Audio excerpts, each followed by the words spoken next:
안녕하세요. 저는 존경스런 저희 아빠의 뜻을 이어받기 위해 열심히 일하고 있는 직장인 여자입니다. 여러분은 결혼을 뭐라고 생각하시나요? 저는 결혼이라는 건 사랑하는 사람끼리 만나 행복한 가정을 이루는 일이라고 생각하는데요. 그런 결혼을 물질적인 대가를 받는 수단으로만 생각하는 사람들도 있더라고요.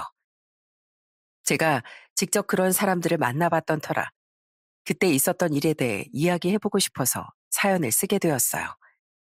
끝까지 잘 들어주셨으면 좋겠습니다. 저는 중소기업을 운영하시는 아빠와 가정주부인 엄마 밑에서 외동딸로 자랐습니다. 저희 아빠는 회사에서 있었던 일을 집에 와서 자주 얘기해 주셨는데 정말 신기한 게 저희 아빠네 회사엔 장애인이나 노인분들 혹은 이혼이나 사별로 인해 혼자 애를 키우는 사람들이 많더라고요. 솔직히 전 어릴 때 그게 이해가 잘 되지 않았어요. 아빠, 근데 아빠네 회사에는 왜 어디 아프거나 나이가 엄청 많거나 어렵게 사는 사람들이 많아요? 젊고 튼튼한 사람 쓰면 일을 훨씬 잘할 거 아니에요. 그럼 아빠도 같은 돈으로 더 이득 볼 수 있는 거 아니에요? 그 말도 맞지만 사람이 돈만 따지면서 살 수는 없는 거야. 아프거나 어렵게 사는 사람들이 남들처럼 떳떳하게 자립해서 살아가려면 이 아빠 같은 사람들이 도와줘야 돼. 내 것을 조금만 나눈다면 다 같이 행복해질 수 있으니까 그렇게 하는 거란다. 저희 아빤 돈만 생각하는 사람이 아니라 더불어 살아가는 사회를 만들고 싶어 하는 분이었습니다. 그러다 보니 평소에 봉사활동이나 기부 같은 것도 정말 많이 하셨어요. 그래서 저도 가끔 아빠를 따라 양로원 봉사를 가기도 했습니다. 할머니, 제가 어깨 주물러 드릴게요. 어때요? 시원하세요? 아이고, 조그만 게 손이 어쩜 이렇게 야무질고. 그나저나 엄마 아빠를 닮아서 그런지 마음씨가 참 예쁘네. 나한테도 이런 손주가 있었으면 정말 좋았을 텐데. 할머니, 그럼 절 손주라고 생각하시면 되죠. 제가 앞으로 자주 찾아와서 오늘처럼 이렇게 어깨 주물러 드릴게요. 저희 엄마도 아빠처럼 늘 남을 돕고 사시는 분이었습니다. 김장철엔 김치를 많이 해서 독거노인 분들한테 나눠드리고 반찬 같은 것도 직접 만들어서 어렵게 사시는 분들한테 배달하곤 했어요. 그래서 전 나중에 커서 꼭 저희 부모님 같은 사람이 되어야겠다고 생각했습니다. 저도 부모님처럼 따뜻한 마음을 주변에 많이 나누고 싶었거든요. 그렇게 시간이 흘러 전 대학을 졸업한 후 아빠네 회사에 취직을 하게 되었고 말단부터 일을 시작했습니다. 그런데 제가 아빠네 회사에서 일해보니까 직원분들이 저희 아빠를 너무 좋아하시더라고요. 틈만 나면 저희 아빠의 칭찬을 얼마나 많이 하셨는지 몰라요. 아휴, 내가 5년 전에 다른 공장에서 일하다가 이렇게 한쪽 손목이 절단되는 사고를 당했을 땐 정말 내 인생이 다 끝난 줄 알았어. 앞으로 밥도 못 벌어먹고 살겠구나. 난 이제 살 가치도 없는 사람이구나. 이렇게 생각했었는데 그때 바로 날 구해준 게 우리 사장님이야. 한쪽 손을 못 써서 쉬운 일밖에 못 하는데도 기꺼이 날 채용해 주겠다고 하시더라고. 나 같은 사람도 받아주는 우리 사장님은 정말 천사야, 천사. 저희 아빤 어려운 사람들을 채용해서는 월급도 안 밀리고 꼬박꼬박 주셨고 직원들을 아랫사람으로 보는 게 아니라 늘 존중하셨어요. 그러다 보니 직원분들이 그만두지도 않고 정말 오랫동안 성실하게 일해 주시더라고요. 저는 그런 아빠도 너무 자랑스러웠고 아빠를 믿고 일해 주시는 직원분들한테도 너무 감사했습니다. 그렇게 아빠의 회사에서 차근차근 배우면서 일을 하다가 20대 중후반에 친구의 소개로 남자친구를 만나게 되었어요. 남자친구는 저보다 3살 많은 사진 작가였는데 돈 욕심 없이 자기가 하고 싶은 일에 매진하는 그 모습이 너무 좋아 보이더라고요. 원하는 사진을 얻기 위해선 밤을 새는 것도 마다하지 않고 전국 팔도를 돌아다니는 정말 열정이 넘치는 사람이었죠. 한 번은 저한테 깜짝 선물로 정동진까지 가서 일출 사진을 찍어온 적도 있었습니다. 선영아, 올해 처음으로 떠오르는 해가 참 예쁘지? 선영이 넌 정말 좋은 사람이니까 이 해처럼 남들을 환하게 비춰줄 수 있는 사람이 될 수 있을 거야. 남자친구는 사진 공모전에도 여러 번 당선되고 남는 시간엔 수강생들을 모집해서 사진 수업도 하는 정말 실력도 있고 열심히 사는 사람이었어요. 전 그런 남자친구와 2년간의 연애 끝에 결혼을 약속하게 되었습니다. 처음 남자친구네 집에 인사를 드리러 갔는데 남자친구네 부모님이 두 분 다 너무 인자하시더라고요. 아유, 우리가 아들만 둘이라서 예전부터 딸이 갖고 싶었는데 이렇게 참한 아가씨가 우리 아들이랑 결혼한다고 하니까 딸이 생긴 것 같아서 너무 좋네요. 우리 이제 가족들 사이니까 시부모 될 사람이라고 어렵게 생각하지 말고 그냥 편하게 생각해요. 알았죠? 그 후 제 생일 땐 남자친구네 아버지가 회사로 꽃다발까지 보내주시더라고요. 그때 저희 직원분들이 얼마나 부러워했는지 몰라요. 와, 시아버지 되실 분이 생일이라고 이렇게 꽃다발까지 보내주신 거예요? 세상에, 저희 시아버지 내 생일이 언젠지도 잘 모르시는데 진짜 부럽다, 부러워. 하루는 남자친구네 집에서 김장을 한다길래 도와드리러 간 적이 있었습니다. 그런데 남자친구네 어머님이 제가 힘들까봐 못하게 하시더라고요. 아유, 김장이 얼마나 힘든 건데 이 고운 손에 시뻘겋게 양념 무치게 만들면 안 되지. 아니에요, 어머님. 저 어릴 때부터 저희 엄마랑 김장을 얼마나 많이 해봤는데요. 저 진짜 잘할 수 있으니까 믿고 맡겨봐 주세요. 그래서 제가 무채도 썰고 파도 썰고 있는데 혹시라도 제 손 다칠까봐 엄청 걱정을 하시더라고요. 거의 절 무슨 공주처럼 생각하시는 것 같더군요. 그러다가 김장을 다 하고 나선 보쌈도 맛있게 삶아서 저한테 직접 먹여주셨어요. 자, 우리 예비 며느리, 아, 해봐라. 어때? 김장 잘 된 것 같니? 우와, 진짜 맛있어요. 역시 어머님이 양념 비율을 기가 막히게 잘 맞추시나 봐요. 저 결혼하면 어머님한테 많이 배워야겠는데요. 전 이렇게 결혼하기 전인데도 불구하고 남자친구네 부모님과 자주 왕래하며 지냈습니다. 그리고 그건 제 남자친구도 마찬가지였어요. 남자친구는 저희 집에 자주 선물도 사들고 찾아오고 하루는 저희 아빠 차를 같이 세차한 적도 있었답니다. 아버님, 아까 들어오다 보니까 차에 먼지가 많이 꼈던데 오늘 저랑 같이 손세차 하시는 거 어때요? 제가 세차 하나만큼은 정말 깔끔하게 잘하거든요. 아유, 내 차가 지금 더러운 건 맞는데 그렇다고 해서 어떻게 자네한테 세차를 같이 하자고 하나? 남의 집 귀한 아들한테 그런 것까지 시킬 수는 없지. 남의 집 아들이라뇨. 저 아버님 사위될 사람입니다. 그렇게 말씀하시면 저 섭섭해요. 남자친구는 저희 엄마 아빠 결혼 30주년 기념으로 멋진 옷까지 빌려서 사진도 찍어주더군요. 저희 엄만 마치 신혼부부가 된 것 같다며 엄청 좋아하셨어요. 어머, 역시 우리 예비 사이가 직업이 사진작가라 그런지 사진을 진짜 잘 찍네.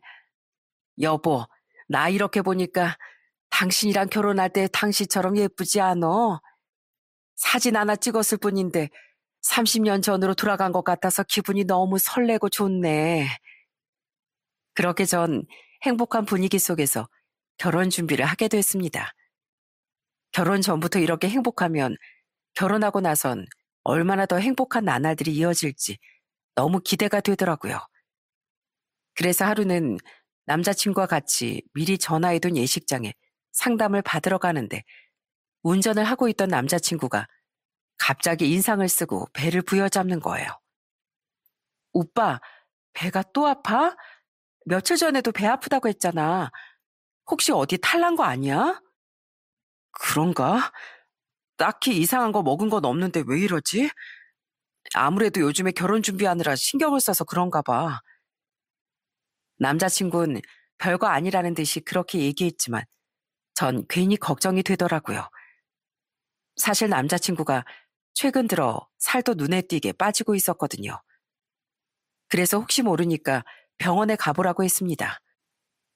사실 그때까지만 해도 그냥 장염이나 위염 정도일 줄 알았어요. 그런데 이게 무슨 날벼락일까요? 병원에 간 남자친구는 정말 충격적이게도 대장암 말기 판정을 받고 말았습니다. 오빠, 이거 오진 아니야? 어떻게 오빠 나이에 암에 걸릴 수가 있어? 혹시 모르니까 우리 다른 병원에 가서 다시 검사해보자. 어? 아닐 수도 있으니까 다시 검사해보자고. 그렇게 다른 병원에도 가서 다시 검사를 해봤지만 역시나 결과는 똑같았어요. 결혼을 몇 달 앞뒀는데 대장암 말기라니. 저는 정말 절망감에 주저앉을 수밖에 없었습니다. 그렇게 남자친구는 한순간에 암 환자가 되어버렸고 수술도 할 수 없는 상황이라 항암 치료를 시작하게 되었어요. 전 남자친구가 항암 치료를 받으면서 힘들어하는 모습을 볼 때마다 너무 가슴이 아프더라고요. 오빠, 많이 힘들지? 오빠 혼자 너무 힘들어하는 것 같아서 내 마음이 너무 아파. 차라리 내가 오빠 대신에 아팠으면 좋겠어. 아니야. 아파도 나 혼자 아픈 게 낫지. 어떻게 널 아프게 해. 그나저나 선영아, 내가 정말 너한테 미안해. 이제 몇 달 후면 너한테 예쁜 웨딩드레스 입혀줄 수 있었는데 이젠 그러질 못하게 됐잖아. 오빠, 지금 내 웨딩드레스가 중요해? 나 그까지 드레스 못 입어도 괜찮아. 난 그냥 오빠가 항암 치료 열심히 받고 몸에 있는 암이 싹 없어져서 다시 건강하게 일어났으면 좋겠단 말이야. 전 하루가 멀다 하고 남자친구를 찾아가 병간호를 했습니다. 그러자 남자친구네 부모님이 저한테 엄청 고마워하시더군요. 선영아, 우리 아들이 이렇게 아픈데도 떠나지 않고 옆에 있어줘서 정말 고맙구나. 우리 아들이 널 생각해서라도 분명히 씩씩하게 다시 일어날 거다. 저희 부모님도 남자친구를 워낙 좋아하셨기 때문에 자주 남자친구를 찾아와 응원을 해주셨습니다. 자네, 몸은 좀 괜찮은가? 지난번에 봤을 때보다 더 야인 것 같아서 걱정이 많이 되네. 난 자네가 얼른 씩씩하게 일어나서 예전처럼 건강하게 지냈으면 좋겠어. 하지만 온 가족의 응원에도 불구하고 남자친구는 점점 상태가 위독해져만 갔어요. 그러다가 하루는 남자친구가 제 손을 꼭 붙잡고선 힘없는 목소리로 이러더라고요. 선영아, 아무래도 난 여기까지인 것 같아. 그동안 나 많이 좋아해주고 내 옆에서 지켜줘서 정말 고마웠어. 그동안 너랑 보냈던 시간들은 하늘나라에 가서도 절대 잊을 수 없을 거야. 근데 선영아, 난 네가 나 없다고 해서 우울해하거나 힘들어하지 않았으면 좋겠어. 그러니까 내가 떠나고 나면 나 같은 사람은 깨끗하게 있고 더 좋은 사람 만나. 알았지? 오빠, 그게 무슨 소리야? 나 오빠 아니면 안 되는 거 알잖아. 그러니까 제발 그런 약한 소리 하지 마. 어? 남자친구는 그 말을 마지막으로 남기고 며칠 후 결국 세상을 떠나버리고 말았습니다. 결혼까지 생각할 정도로 사랑했던 남자인데 이젠 볼 수 없다는 게 도저히 믿어지지가 않더라고요. 장례식장에서도 미친 사람처럼 얼마나 많이 울었는지 몰라요. 그런데 장례식이 끝난 후 남자친구의 부모님께서 저한테 할 말이 있다고 하시더라고요. 선영아, 그동안 정말 고마웠다. 우리 수환이가 세상 떠나기 전까지 네 덕분에 참 행복했을 거야. 어머님, 저 이제 어떻게 살아요? 전 오빠랑 결혼해서 오순도순 행복한 가정 꾸리는 게 꿈이었는데 이제 영영 그런 거 못하게 됐잖아요. 저 오빠가 너무 보고 싶어요. 아이고, 이 안쓰러운 거. 그래도 넌 정말 좋은 사람이니까 우리 수아니 말고도 더 좋은 사람 만나서 행복하게 살 수 있을 거야. 그러니까 이젠 우리 아들은 있고 네 인생을 살아가려무나. 우리도 널 딸처럼 생각하고 참 예뻐했지만 세상 떠난 우리 아들 때문에 널 붙잡아 둘 순 없구나. 어머님, 저 그렇게 못해요. 그렇게 못한다고요. 그날 전 남자친구네 어머니와 끌어안고 한참을 울었습니다. 그렇게 전 결혼까지 약속했던 남자친구의 부모님과도 이별을 하게 되었어요. 아들을 잃은 슬픔이 참 크실 텐데도 끝까지 제 행복을 빌어주시는 모습이 너무 감사하더라고요. 그 후 전 너무 힘들어서 한동안 제정신이 아니었습니다. 회사랑 집에선 괜찮은 척 하려고 애썼지만 퇴근하고 집에 오는 길에 맨날 눈물이 났어요. 게다가 너무 슬퍼서 밥도 잘 안 넘어가고 잠도 오질 않더군요. 그런데 제가 힘들어하는 게 겉으로 티가 다 났는지 저희 부모님이 절 많이 위로해 주셨습니다. 선영아, 많이 힘들지? 결혼까지 생각했던 남자가 그렇게 됐는데 어찌 멀쩡할 수가 있겠어. 그런데 힘들면 힘들다고 얘기해도 되고 눈물이 나오면 그냥 속 시원하게 울어도 돼. 네 가슴속 아픔이 사라질 때까지 엄마랑 아빠가 따뜻하게 품어줄 테니까 언제든지 이렇게 안겨서 펑펑 울려무나. 전 그제 엄마 품에 안겨서 어린아이처럼 크게 소리내어 울었습니다. 한참을 그렇게 울고 나니까 그제야 마음이 조금은 진정이 되더라고요. 그 이후 전 언제까지 슬픔에만 빠져서 살 수는 없다는 생각에 더 바쁘게 열심히 살기로 했습니다. 여전히 회사 일도 열심히 하고 주말엔 엄마와 같이 동네 어려우신 분들한테 반찬을 만들어 나눠드리곤 했어요. 할아버지, 저희가 반찬 가져왔으니까 끼니 거르지 마시고 꼭 챙겨 드세요. 반찬 떨어질 때쯤 또 갖다 드릴 테니까 아깝다고 아껴 드시지 마시고요. 아유, 이거 매번 고마워서 어쩌나. 나같이 몸 불편한 노인네가 젊은 사람들 고생만 시키는 것 같아서 너무 미안하네. 아니에요. 저희 고생 하나도 안 하니까 걱정하지 않으셔도 돼요. 제가 반찬 만드는 걸 얼마나 좋아하는데요. 전 취미로 집에서 수채화를 그리기도 했습니다. 예쁜 꽃이나 풍경을 그리다 보면 마음이 차분해지고 힐링이 되는 느낌이 들더라고요. 가끔씩은 엽서에 그림을 그려서 주변 사람들한테 선물하기도 했답니다. 어머, 이거 진짜 선영 씨가 그린 거예요? 그림 진짜 잘 그린다. 세상에, 이거 어디 가서 팔아도 되겠어요. 저는 건강을 위해 운동도 꾸준히 했어요. 출근하기 전에 새벽 일찍 일어나 집 앞에서 조깅도 하고 일주일에 2번씩은 테니스도 쳤습니다. 정말 1분 1초도 허투루 쓰지 않고 정신없이 보냈던 것 같아요. 남자친구가 처음 세상을 떠났을 땐 도저히 살 수 없을 것 같았는데 막상 시간이 지나니까 가슴 속에 상처도 아물고 저도 남들처럼 웃으면서 지낼 수 있게 되었답니다. 그렇게 정신없이 살다 보니 어느덧 10년이라는 시간이 흘렀고 제 나이도 30대 후반이 되었어요. 그동안 남자를 한 명도 안 만나고 바쁘게만 살아왔는데 주변을 되돌아보니 제 친구들은 거의 다 결혼해서 애까지 키우고 살더라고요. 그런데 하루는 아는 언니 한 명이 저한테 남자를 소개시켜 주겠다는 거예요. 처음엔 직업이 의사라고 해서 조금 부담스럽긴 했는데 한번 만나보니까 저와 가치관이나 성격이 잘 맞는 것 같더군요. 선영 씨, 선영 씨는 혹시 꿈이 뭐예요? 인생에서 꼭 이루고 싶거나 그런 거 없어요? 저요? 전 제 일도 열심히 하면서 다른 사람들한테 선한 영향력을 주는 사람이 되고 싶어요. 저는 독불장군처럼 혼자만 살아가는 게 아니라 다른 사람들이랑 더불어 살아가는 삶이 진정한 삶이라고 생각하거든요. 그래요? 저도 그게 꿈인데 제가 그래서 의사가 된 거거든요. 제 능력으로 아픈 환자들의 병을 낫게 해주고 새로운 생명을 주고 싶어서요. 저로 인해서 다른 사람들이 행복한 삶을 더 오래 누릴 수 있다면 그것만큼 좋은 일이 또 없잖아요. 그렇게 전 소개로 만난 그 남자와 연인 사이가 되었습니다.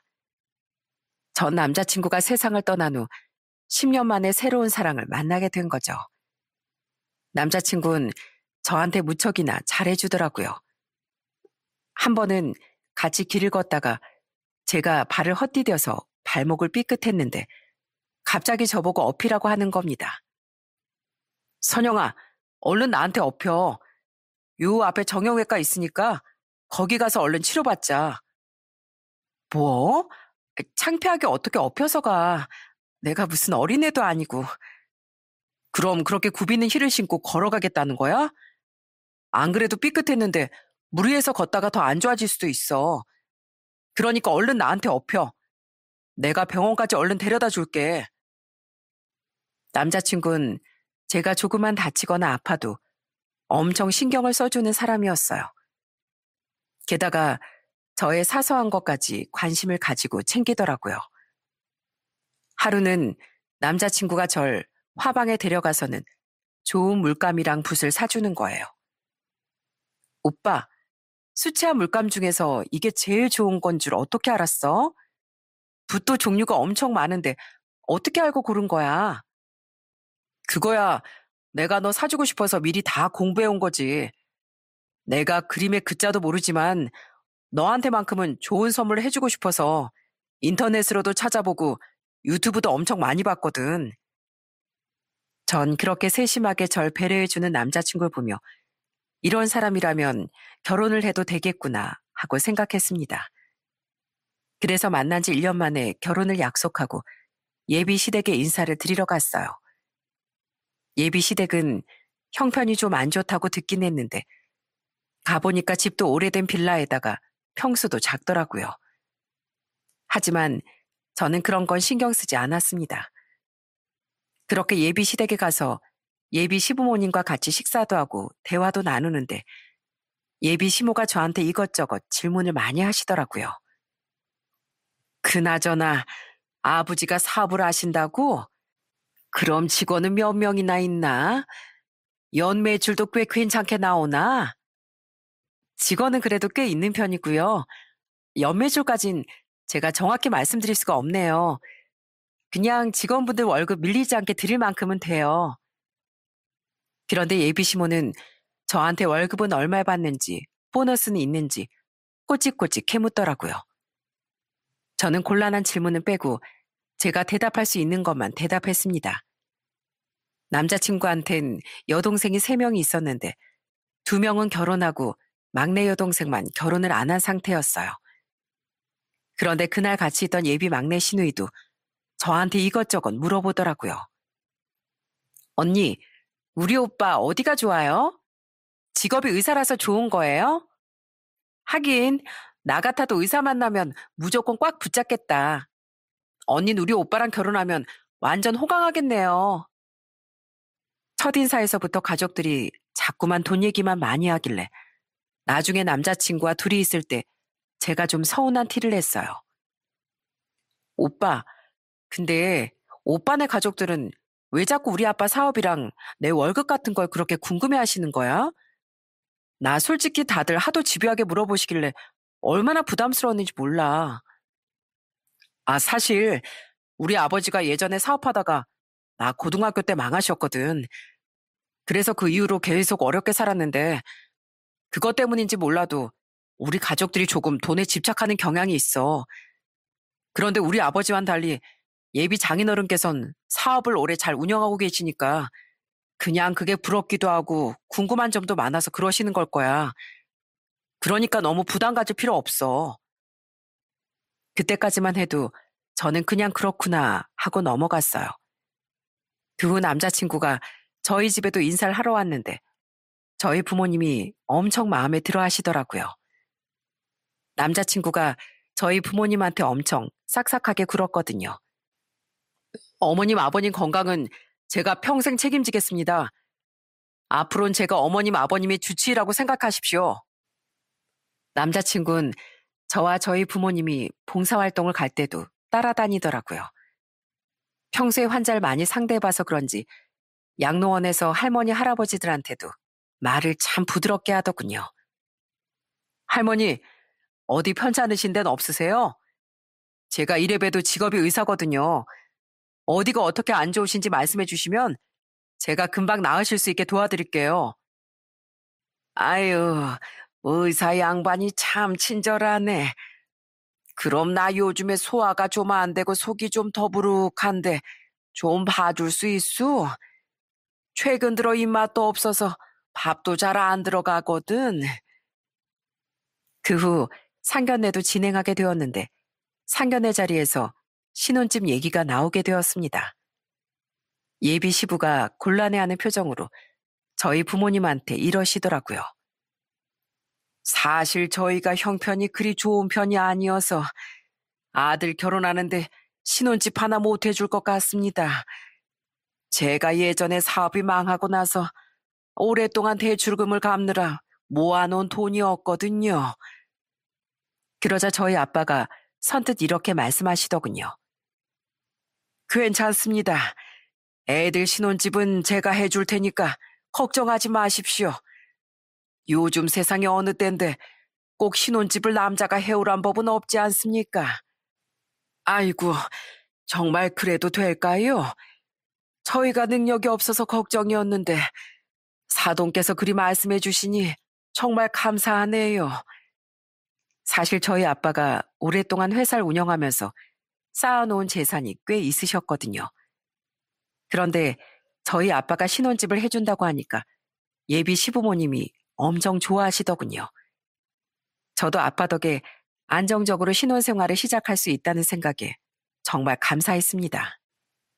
그렇게 상견을 마친 후 저와 예비 남편은 결혼 준비를 본격적으로 시작했어요. 그런데 하루는 예비 시모가 절 부르길래 갔더니 갑자기 무슨 종이 한 장을 주시는 거예요. 너희 조만간 혼수 보러 간다며? 혼수 살 때 아무거나 사지 말고 거기 써 있는 걸로 사라고 내가 한번 적어봤다. 아참, 원래 혼수는 여자 쪽에 사는 거 알지? 네? 보니까 다 고급 가전에다가 비싸면 1,000만 원까지 하는 고급 가구들 뿐인데 이건 좀 부담스럽네요. 그리고 이런 말씀 드리긴 좀 그렇지만 저희 집에서 집도 해주시는데 혼수까지 저보고 하라고 하시는 건 좀 아닌 것 같습니다. 아니, 어차피 넌 우리 아들이랑 결혼하면 평생 우리 아들 월급 갖다 쓸 거 아니니. 근데 돈 잘 버는 우리 아들이랑 결혼하면서 그 정도도 못해? 남들은 의사랑 결혼하면 그 정도는 다 기본으로 한다고 하더라. 세상에 상견례를 하기 전까진 저한테 그런 말씀 한 번도 없었는데 상견례 후에 결혼 준비를 제대로 시작하니까 다짜고짜 고가의 혼수를 요구하는 거예요. 저는 너무 황당하고 어이가 없어서 일단 생각해 보겠다고 하고 그 자리를 빠져나와 예비 남편한테 따졌습니다. 오빠, 아까 어머님이 말씀하신 거 말이 된다고 생각해? 그냥 우리끼리 있는 돈에서 적당히 하면 되지. 무슨 저렇게 비싼 옷을 해오라고 하시는 거야. 그리고 솔직히 우리 아빠가 집까지 해주시는데 혼수까지 나보고 하라고 하면 오빠는 도대체 뭘 해오는 건데? 나 결혼 비용 가지고 이렇게 따지고 싶지 않은데 이건 진짜 아닌 것 같아서 그래. 네 말도 일리가 없는 건 아니지만 그래도 내 생각엔 우리 어머니 말씀이 더 맞는 것 같은데 솔직히 내가 지금까지 모아놓은 돈은 별로 없지만 앞으로 벌 걸 생각하면 가치가 엄청나잖아. 그러니까 결혼 초기엔 너희 집에서 더 돈을 많이 쓰는 게 맞지 않을까? 세상에, 저는 예비 남편이 그렇게 말할 줄은 상상도 못했습니다. 평소에 의사라고 으스대는 성격도 아니었고 돈 가지고 욕심내는 모습도 못 봤거든요. 그래도 전 그동안 예비 남편이 보여줬던 모습이 정말 좋았기 때문에 일단 조금 더 믿어보기로 했어요. 그런데 그 이후에도 자꾸 예비 시모가 저한테 황당한 요구를 하기 시작하더군요. 예, 내가 고급 이불집을 하나 알아봤거든. 예단으론 거기서 파는 최고급 이불을 하는 게 좋겠구나. 내가 우리 친척들 중에 누구누구한테 돌려야 하는지 알려줄 테니까 그 숫자에 맞게 알아서 준비하렴. 세상에 예비 시모가 저한테 혼수도 다 하라고 하는 걸로도 모자라 엄청 비싼 고가 이불을 사돈의 팔촌까지 다 돌리라고 하는 거예요. 게다가 철없는 예비 막내 시누이도 저한테 말 같지도 않은 소리를 하더라고요. 언니, 저 선물로 명품백 하나만 사주세요.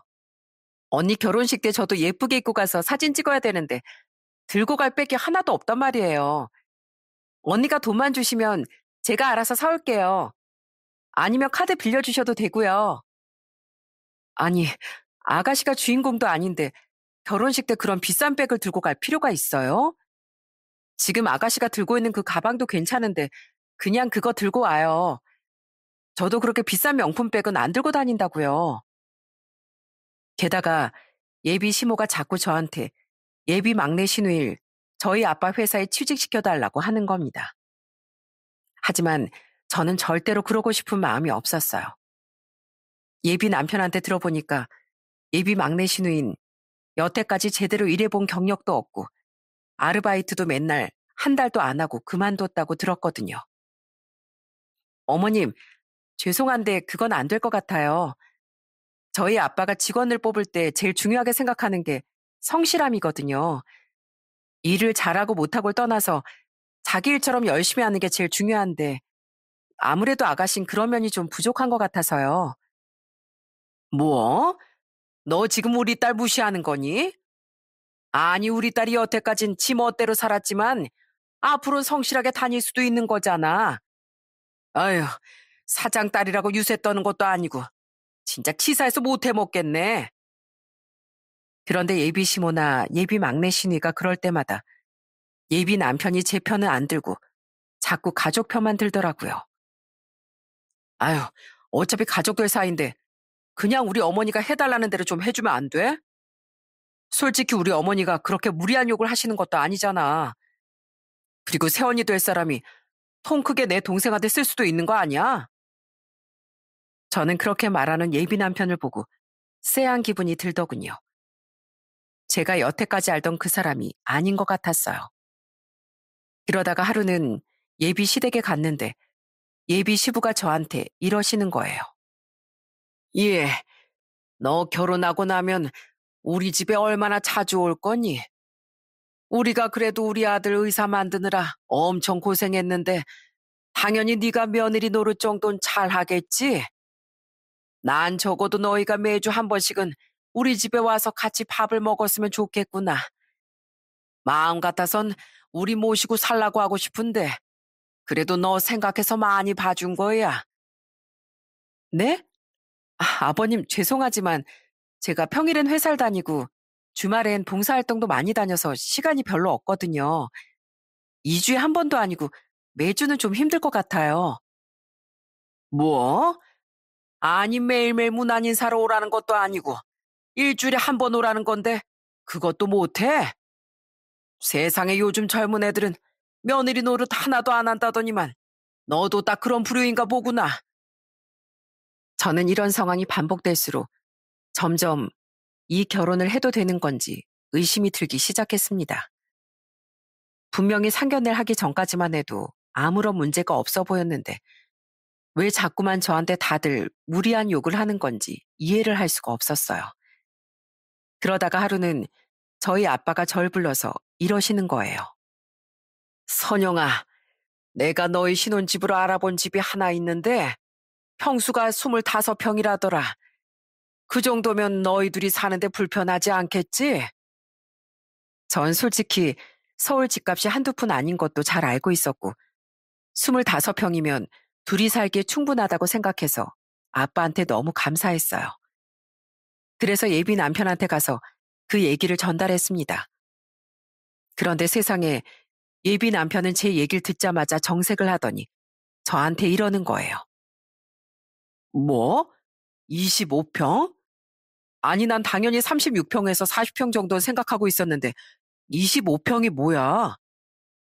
25평이 뭐가 어때서? 우리 아빠가 딸이랑 사이 편하게 살라고 신혼집 해주신다는데 그게 몇 평이든 감사하게 생각해야 되는 거 아니야? 솔직히 우리 둘이 사는데 25평이면 충분하잖아. 참나. 이왕 해주실 거면 신경 좀 더 쓰시라고 해. 사업하시는 분이 왜 이렇게 통이 작아? 내가 진짜 많이 봐줘서 30평대까진 이해해 줄게. 근데 30평대도 못 해줄 거면 나 결혼 안 해. 이 결혼 못 한다고. 저는 그 얘기를 듣고 순간 제 이성의 끈이 끊어지는 느낌이 들었습니다. 여태까지 결혼 준비를 하면서 예비 시댁 식구들이 저한테 무리한 요구를 할 때마다 예비 남편이 그게 당연하다는 식으로 말하길래 쎄한 기분이 들었는데 이게 그냥 쎄한 느낌으로 끝낼 게 아니라는 걸 깨닫게 되었어요. 제가 좋은 사람으로 알고 있었던 예비 남편도 알고 보니 의사라는 걸 내세워 저희 집에서 뭐라도 더 뜯어가려고 하는 인간이었던 거죠. 그래서 전 결국 이 결혼은 아니라는 결론을 내게 됐습니다. 뭐? 30평대가 아니면 결혼을 못해? 그래, 그럼 결혼하지 마. 뭐 25평짜리 아파트는 하늘에서 떨어지고 땅에서 솟아나는 줄 아니?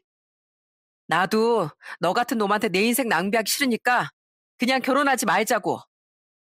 뭐? 결혼하지 말자고? 참, 너 그러다 나중에 후회한다. 솔직히 말해서 의사랑 결혼하는데 너네 집안에서 너무 양심 없게 행동하는 거 맞잖아. 솔직히 우리 어머니가 요구한 혼수랑 예단에 40평짜리 고급 아파트까지 받아도 내가 손해보는 결혼이야. 알어? 아, 그래? 그렇게 손해보는 결혼이면 하지 말라니까. 결혼을 무슨 거래하는 것처럼 그렇게 돈으로 다 따져댈 거면 뭐하러 나랑 결혼해? 나도 무슨 사채업자처럼 나한테 이거 내놔라, 저거 내놔라는 너네 가족들한테 질렸거든? 그러니까 그냥 우리 결혼 없었던 걸로 해. 그냥 앞으로 너랑 나랑 남남하자고. 참나, 그러면 뭐 내가 못할 줄 알아? 그래, 그럼 그렇게 해. 나도 겨우 25평짜리 아파트나 해주는 너희 집안 사위로 들어갈 생각 없으니까 그냥 파혼하자고. 세상에, 저는 그놈이 그렇게 돈 욕심이 많은 사람인 줄 알았으면 결혼 약속을 하지도 않았을 겁니다. 그런데 결혼 준비를 하면서 돌변해버린 걸 보고 정말 어이가 없더군요. 그래서 결국 파혼하자는 결론을 내고 돌아왔어요. 그런데 다음날 예비 시모였던 여자가 절 찾아오더니 다짜고짜 저한테 화를 내는 거예요. 예, 넌 왜 이렇게 고집이 세니? 아니, 너네 아버지한테 말해서 좀 더 큰 집으로 해달라는 게 그렇게 어려워? 그리고 너 우리 아들이랑 헤어지면 너만 손해인 거 몰라? 너 지금 굴러 들어온 복을 네 발로 뻥 차버린 거야. 알어? 너 내가 인심 써서 이번 한 번만 봐줄 테니까 그냥 내 말대로 해라. 내가 지난번에 가져왔던 혼수 목록 다시 가져왔거든. 여기 있는 거 그대로 해온다고 하면 내가 너 며느리로 받아준다고 약속하마. 물론 집도 당연히 더 큰 거 해와야 되고 결혼하면 나한테 용돈도 100만 원씩 보내는 걸로 해라. 알았어? 세상에 뻔뻔해도 그렇게 뻔뻔할 수가 없더라고요.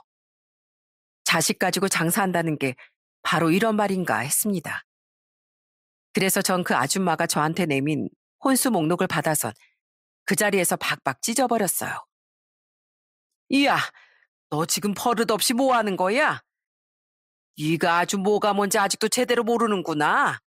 참나, 의사 남편 얻으려면 당연히 그 정도는 해야지. 그럼 뭐 공짜로 의사 사모가 되려고 했어? 25평이라 말만 듣고 막말을 쏟아내는 놈한테 뭘 더 얘기해요? 그나저나 이거 어쩌죠? 굴러 들어온 복을 차버린 건 제가 아니라 아줌마랑 아줌마 아들인 것 같은데요. 아무튼 전 이제 아줌마랑 볼 일 없으니까 그만 가볼게요. 어차피 전 아줌마 아들이랑 결혼할 생각 없으니까 더 얘기할 필요 없잖아요. 안 그래요? 예, 잠깐만 기다려봐라. 나랑 얘기 좀 더 하자고. 그 아줌마가 절 붙잡았지만 저는 자리를 박차고 나와버렸습니다. 저희 아빠가 사주시려고 했던 집이 15억 원짜리 고급 아파트라는 건 사실이었어요. 그런데 제가 그 얘기를 하기도 전에 그놈이 25평이라고 난리를 치길래 얘기를 안 했을 뿐이었죠. 그런데 그 아줌마한테 그 얘기를 들었는지 이번엔 그놈한테서 전화가 오더군요. 선영아, 아버님이 해주신다고 했던 집이 정말 15억짜리 아파트야?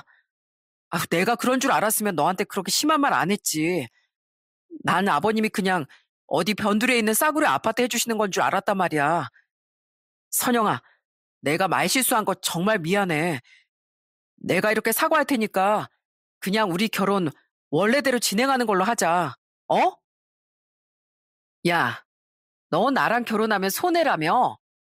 손해보는 짓을 뭐하러 하려고 해? 어차피 얘기 다 끝났으니까 구질구질하게 굴지 마. 난 너처럼 돈만 밝힌 인간도 싫고 너네 부모처럼 자식 가지고 장사하려는 사람들도 지긋지긋하니까. 왜 그래, 선영아? 내가 이렇게 너한테 미안하다고 하잖아. 난 그냥 평생 좁은 집에 살았다 보니까 넓은 집에서 한번 살아보고 싶어서 그랬어. 그리고 솔직히 말해서 우리 어머니가 틀린 말 한 건 없잖아. 나랑 결혼하면 내가 앞으로 월 1,000만 원은 벌어다 줄 텐데 결혼할 때 너희 집에서 좀 더 투자할 수도 있는 거 아니야? 너도 나처럼 돈 잘 버는 의사랑 결혼하려면 그 정도는 감수해야지. 웃기는 소리 하지 마. 내가 뭐 너 돈 보고 결혼하려고 했는 줄 알아? 난 네가 날 세심하게 챙겨주고 마음씨도 따뜻한 것 같길래 결혼하려고 했던 거야. 네 직업이 의사든 말든 난 아무 상관없었다고. 그런데 이제 보니까 네가 했던 그 행동들이 전부 다 가식이었잖아. 결국엔 너도 의사라는 네 직업으로 결혼할 여자네 집안에서 한탕 크게 땡겨보려고 하는 속물이었다고. 나 너처럼 돈밖에 모르는 놈 한 트럭을 갖다 줘도 싫으니까 당장 전화 끊어. 너랑 너희 가족들한테 돈 퍼다 줄 다른 여자 만나서 결혼하든지 말든지 알아서 하라고. 선영아, 제발 이러지 마. 선영아. 저는 애원하는 그놈을 뒤로하고 전화를 확 끊어버렸어요. 그리고 아무것도 모르는 저희 부모님한테 파혼 사실을 알렸습니다. 그러자 저희 부모님이 엄청 황당해 하시더라고요. 세상에, 우리 앞에서는 엄청 좋은 사람인 척 하길래 너랑 결혼하면 참 잘 살겠다 생각했었는데 어쩜 그럴 수가 있니? 그나저나 그 집안 식구들도 참 웃긴다. 우리가 의사 사위를 돈 주고 사오는 것도 아니고 어떻게 자식 가지고 장사할 생각을 해? 그래도 저희 부모님이 이제라도 알게 돼서 다행이라며 저를 토닥여 주시더군요. 그렇게 전 그놈과 파혼을 하고 평소처럼 일상을 보냈습니다. 그런데 며칠 후에 그놈이 저희 회사에까지 찾아와선 저한테 아주 울고불고 매달리기 시작하더라고요. 선영아, 내가 정말 잘못했어. 나 다시는 의사라고 잘난 척하지 않을게. 그러니까 나랑 다시 만나주라. 어? 나 진짜 너 아니면 안 된단 말이야. 그런데 그때 저희 아빠가 안에서 성큼성큼 걸어 나오시더니 그놈한테 크게 소리를 치시더군요. 야, 이 거머리 같은 놈아. 너 당장 여기서 안 꺼져? 우리 딸이 아니면 안 되는 게 아니라 내 돈 아니면 안 되는 거겠지. 세상에 의사면허 하나 가지고 있다고 어디서 장사질을 할 생각을 해? 어디서 우리 딸이랑 우리 집안 호구로 보고 쪽쪽 빨아먹을 생각을 하냐고? 아버님, 정말 죄송합니다. 제가 의사 되고 나서 주변 사람들이 막 절 우러러보니까 제가 대단한 사람이 된 줄 알고 착각해서 그랬어요. 저희 부모님도 아들이 좋은 직업 가졌으니까 그만큼 더 대우받고 싶어서 그러셨던 것 같아요. 그런데 저 다시는 안 그럴 테니까 제발 저 좀 받아주세요. 저 진짜 선영이한테도 잘하고 어머님 아버님한테도 잘할게요. 콩으로 매줄 쓴데도 네 놈 말은 안 믿어. 그러니까 내가 아주 다리몽댕이 분질러 버리기 전에 당장 여기서 나가. 당장 안 나가? 김대리, 이놈 안 되겠으니까 당장 경찰 불러. 이런 놈은 아주 경찰한테 끌려가서 혼쭐이 나봐야 돼. 아버님, 이러지 마십시오. 아버님. 그놈은 경찰을 부른다는 소리에 겁이 났는지 꽁무니가 빠지게 도망을 가더라고요. 그 모습이 정말 구질구질해 보이고 우스웠어요. 그 이후에도 계속 저한테 문자와 전화로 구구절절 매달리길래 아예 그 전화번호를 차단해버렸습니다. 더 이상 그딴 놈하고 말도 섞고 싶지 않았거든요. 그렇게 결혼할 뻔했던 그놈이랑 파혼을 하게 된 후 전 그냥 일에만 집중하며 살았어요. 그런데 생각해보니 굳이 결혼하지 않고 이렇게 열심히 일을 하면서 저희 아빠의 뜻을 잇는 것도 좋은 삶인 것 같다는 생각이 들더군요. 사실 예전부터 아빠의 회사를 물려받아서 운영을 하고 싶다는 꿈이 있었거든요. 돈도 돈이지만 저희 아빠처럼 어려운 사람들에게 일자리를 제공하고 회사에서 번 돈으로 이웃에게 나눠줄 줄도 아는 그런 사람이 되고 싶었어요. 그래서 전 그 이후로 평소보다 더 열심히 봉사활동을 다녔습니다.